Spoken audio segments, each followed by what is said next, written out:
सदाशिवसमारम्भां शङ्कराचार्यमध्यमाम् अस्मदाचार्यपर्यन्तां वन्दे गुरुपरम्पराम्। गुरुब्रह्मा गुरुविष्णु गुरुर्देवो महेश्वर गुरु साक्षात् परम ब्रह्म तस्मै श्री गुरुवे नमः। अच्छा नारायण, अभी आप सभी मित्रों को वंदन करते हुए आज की शुरुआत करते हैं। सभी को सुप्रभातम। हम कभी भी आप देखे होंगे जब हम बोलना शुरू करते हैं तो पहले सदाशिव समारंभाम शंकराचार्य मध्यमाम अस्मदाचार्य पर्यंताम वंदे गुरु परंपराम, मतलब हम गुरु परंपरा की बात करते हैं। यह बात क्यों आवश्यक होती है? क्योंकि जो हम ये कहते हैं श्रीमद् भगवत गीता, यह मेरी रचना नहीं है, यह गुरु परंपरा से प्राप्त है। सदाशिव समारंभाम, जो हमारे प्रमुख गुरु हैं वो शिव हैं, उन्हीं से यह ज्ञान की परंपरा की शुरुआत हुई है। शंकराचार्य मध्यमाम से तात्पर्य है कि मध्य में शंकराचार्य आए, जिन्होंने पुनः धर्म की स्थापना की। पुनः जो है वेद उपनिषदों पे उन्होंने भाष्य किया और हम लोगों तक वह उस ज्ञान की परंपरा को पहुंचाया। और अस्मदाचार्य का मतलब ये है कि अभी जो हमारे गुरु हैं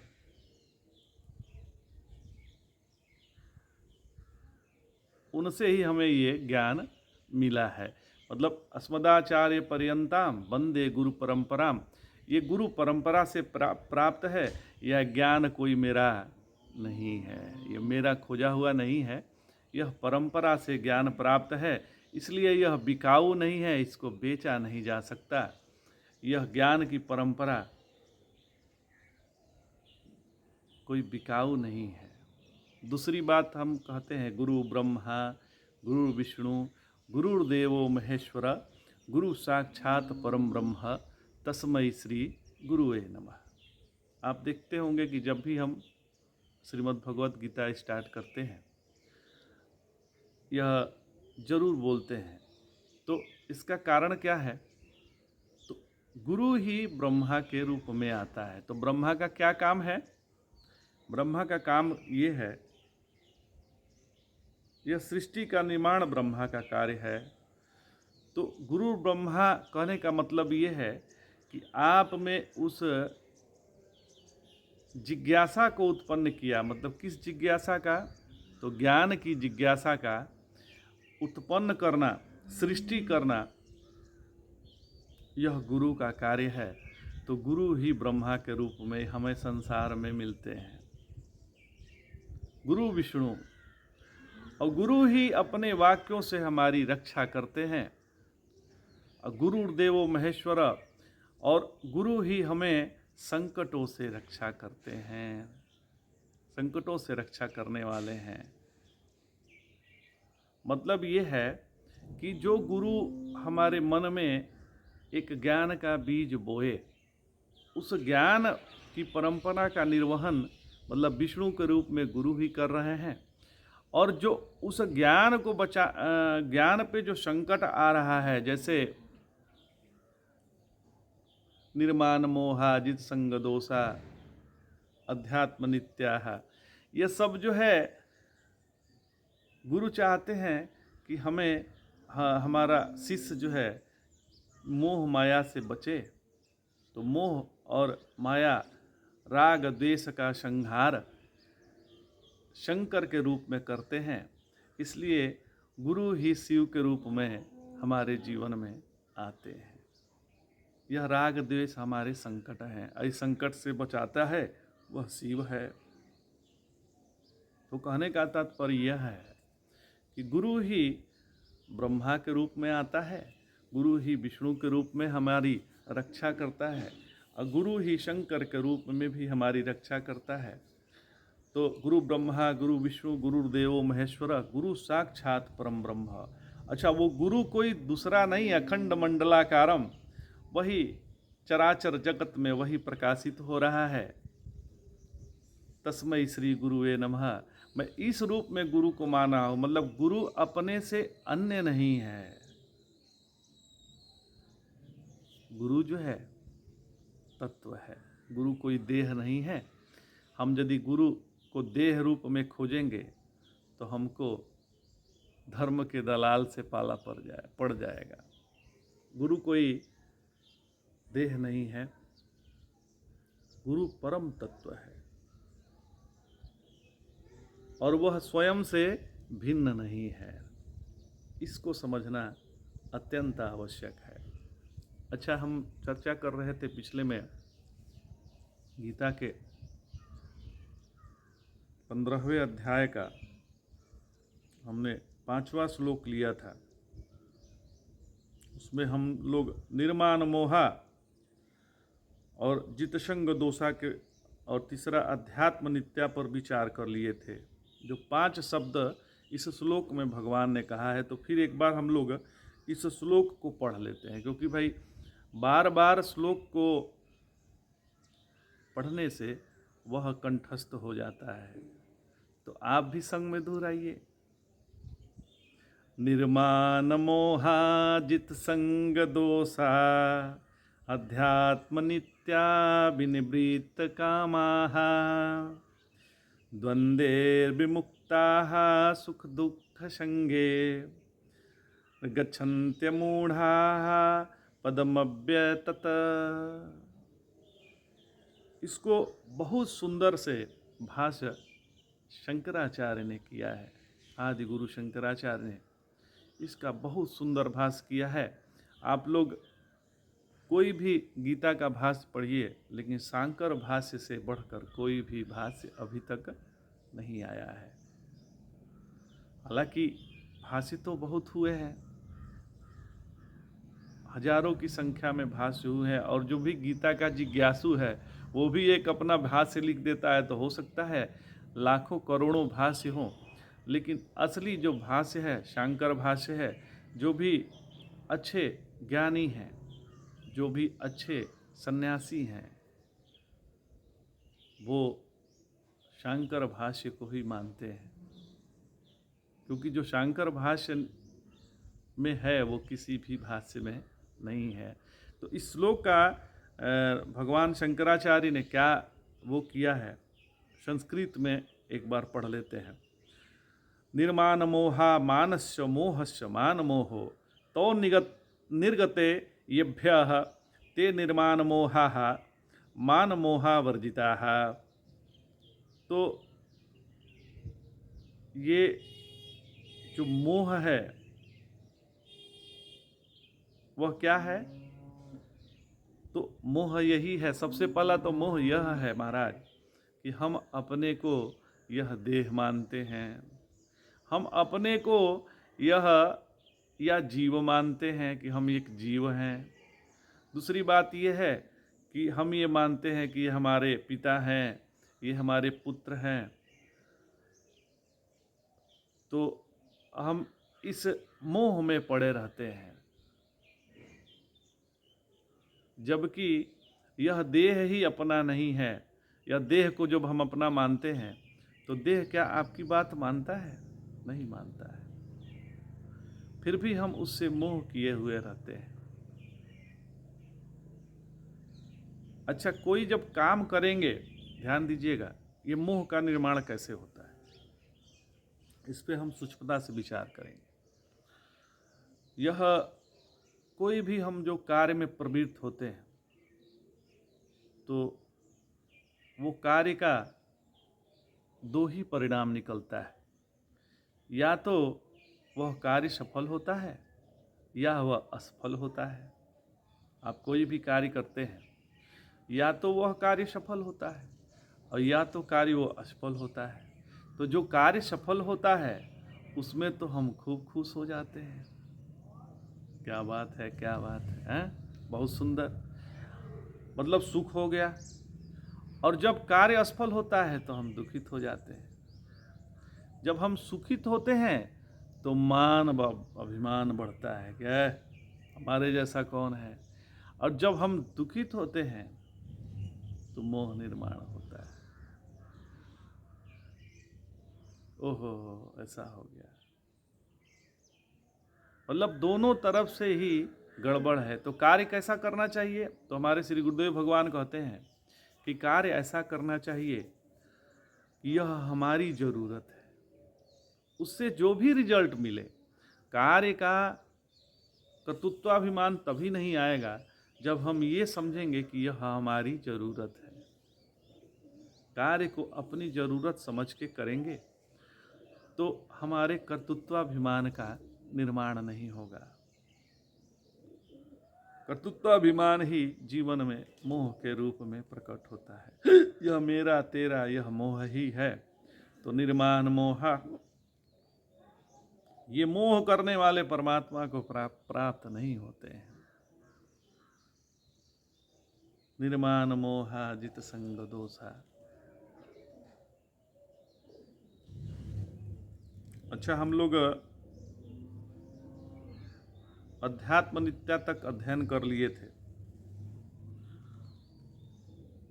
अब चौथा था विनिवृत्त कामाः। विनिवृत्त कामाः क्या है, उसका वो करते हैं। हम अपने जीवन के अंदर झांक कर देखें, अपने अंदर झांक कर देखें तो हम ये सोचेंगे कि हमने क्या किया है आज तक, अभी तक हमने क्या किया है। तो हमने जीवन में अभी तक क्या किया है महाराज, तो पता चलेगा हम केवल अपनी इच्छाओं को पूरा करने का एक निष्फल प्रयास मात्र किया है। कभी कभी तो हमारा इच्छाएं पूर्ण भी हो गई हैं। ऐसा नहीं है कि हमारी इच्छाएं पूर्ण नहीं हुई है। इच्छाएं तो हमारी बहुत पूर्ण हुई हैं, बहुत सी हमारी इच्छाएं पूर्ण हुई हैं, पर कृतकृत्यता आया क्या हमारी इच्छाएं पूर्ण होने से? एक इच्छा पूर्ण हुई तो 100 इच्छाएं जागृत हो गई। विनिवृत्त कामाः। तो आज तक किसी की भी सारी की सारी इच्छाएं पूर्ण नहीं हुई। आज तक रिकॉर्ड है कि किसी की भी सारी इच्छाएं पूर्ण नहीं हुई है। लेकिन पूर्ण भी हुई है तो उससे हमें कृतज्ञता तो आया नहीं है। तो इच्छाओं को पूरा करने का सूक्ष्म तत्व क्या है? तो इच्छा होती है माने क्या होती है? इच्छा क्या होती है? तो जब इच्छा होती है तो मन में विक्षेप होता है। ध्यान दीजिएगा, जब हमारी इच्छा होती है तो हमारा मन विचलित हो जाता है, मन एकाग्र नहीं होता है। एक उदाहरण ले लिया जाए तो हम सुबह 4 बजे उठकर चाय पीते हैं, और यदि चाय सुबह नहीं मिली तो टोटो टोटो चालू हो गया कि क्यों नहीं मिला हमको, क्यों नहीं मिला अभी तक चाय। और जैसे ही चाय पी लेते हैं लगता है कि ब्रह्मानंदम सुखदम, और ब्रह्मानंद का अनुभव मिल गया। अच्छा, जब मुझे चाय नहीं मिली थी तो मैं बहुत दुखित था। चाय मिल गई तो बहुत सुख मिला। इसका मतलब यह हुआ कि मेरा अभी का जो सुख है वह चाय पीने से है। ध्यान दीजिएगा, इसका मतलब यह हुआ कि मेरा अभी जो सुख है वो चाय पीने से है। इससे बढ़कर क्या बेवकूफ़ी हो सकती है? इससे भी बढ़कर कोई बेवकूफ़ी हो सकती है? यदि चाय में सुख होता तो हर एक व्यक्ति चाय पीकर सुखी भी हो जाता। जैसे अग्नि में गर्मी होती है तो हर एक को गर्म ही लगेगा, अग्नि ठंडा नहीं लगेगा। अग्नि से गर्मी ही प्रत्येक व्यक्ति को मिलेगी। वैसे ही चाय से सभी को सुखी होना चाहिए, तो ऐसा तो नहीं है। सब तो सुख नहीं हो रहे हैं। यह चिंतन की बात है महाराज, ये बहुत सूक्ष्म बात है। थोड़ा चिंतन करिएगा। चिंतन करने से पता चलता है कि इच्छा होती है तब मन विक्षेपित होता है। मन उसका गुलाम हो जाता है। इच्छा नहीं है तो मन विक्षेप से रहित है, माने विक्षेप रहित मन ही आनंद है। यदि हमारे मन में इच्छाएं होंगी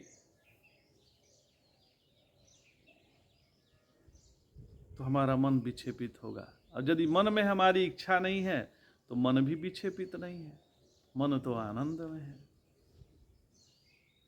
तो यदि हमारे मन में इच्छा नहीं है तो हम आनंद में है। तो अध्यात्म में प्रवेश करने का मतलब है कि हम अपनी इच्छाओं को पूरा करने का धंधा छोड़ दें।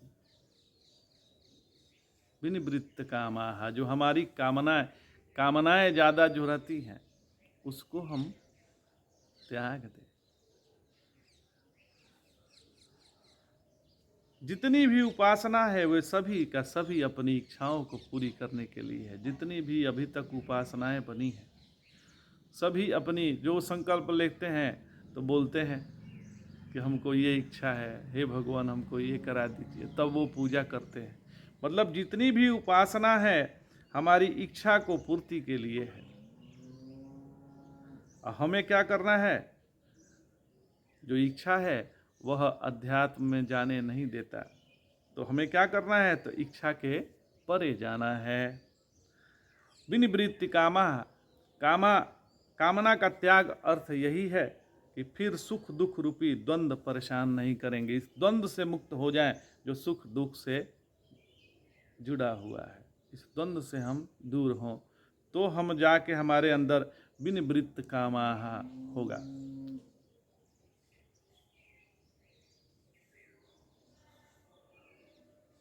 तो अब पांचवा जो श्लोक में था, द्वंद्वे विमुक्ता सुख दुख संगे, ये पांचवा भगवान ने कहा है उस श्लोक में। तो पाप पुण्य के चक्र में पड़ना मतलब अपने को अध्यात्म से दूर करना है। हम पापी हैं, हम पुण्यात्मा हैं, ये पापी है ये पुण्यात्मा है, इस चक्कर में यदि पड़ेंगे तो हम अध्यात्म में प्रवेश ही नहीं कर पाएंगे महाराज, अध्यात्म से दूर हो जाएंगे। तो क्या करना है? यह द्वंद्व जो है वह क्या है?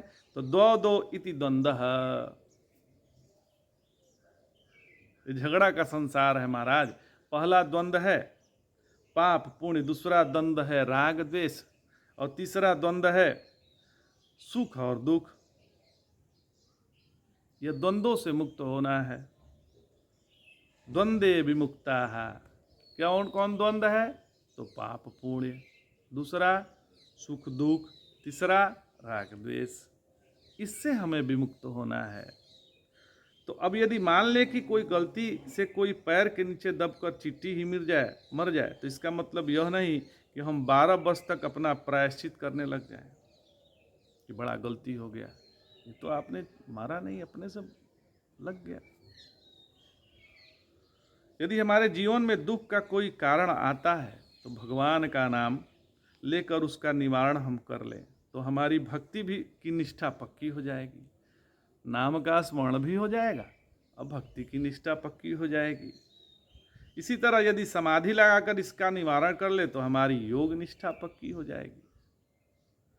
यदि इसके मिथ्यात्व निश्चित करके दुख निवारण कर ले तो हमारी विवेक निष्ठा पक्की हो जाएगी। ये तो मिथ्यात्व है, ये तो है ही नहीं, ऐसा मान ले तो हमारी ज्ञान निष्ठा विवेक निष्ठा पक्की हो जाएगी। वह यदि अपना स्वरूप ही है तो हमारा स्वरूप निष्ठा पक्की हो जाएगी। यह संसार तो अपना स्वरूप ही है, सुख दुख राग द्वेष ये सब तो अपना स्वरूप ही है महाराज। तो इससे हमारी निष्ठा पक्की हो जाएगी। इसलिए अपने निष्ठा से ही दुख का निवारण करना चाहिए। दुख है नहीं, दुख मन की एक कल्पना है। सुख भी दुख ही है, वो भी मन की कल्पना ही है। तो जहाँ अपनी निष्ठा है वहीं से अपने दुख का निवारण करना चाहिए। आपको भक्ति में निष्ठा है, ज्ञान में निष्ठा है, आप कोई भी निष्ठा ले लें। गच्छन्त मूढ़ा पद्मव्यतत, जो मूढ़ है उसे अव्यय तत्व की प्राप्ति नहीं होती, क्योंकि वह अटक जाता है। वहाँ मूढ़ वह है जो रास्ता भूल गया है। कौन मूढ़ है? जो रास्ता भूल गया है, उसको अव्यय तत्व की प्राप्ति नहीं होती। संस्कृत में इसका अर्थ ऐसा ही अर्थ है। आयुर्वेद में प्रयोग होता है गर्भो मूढ़ा, गर्भ मूढ़ हो गया है। मूढ़ हो गया माने जिस रास्ते से उसको निकलना चाहिए था वह रास्ता भटक गया है, अटक गया है। अटकना ठीक नहीं है, अटकना ठीक नहीं है महाराज। तो आज इतना ही। जय जय शंकर, हर हर शंकर।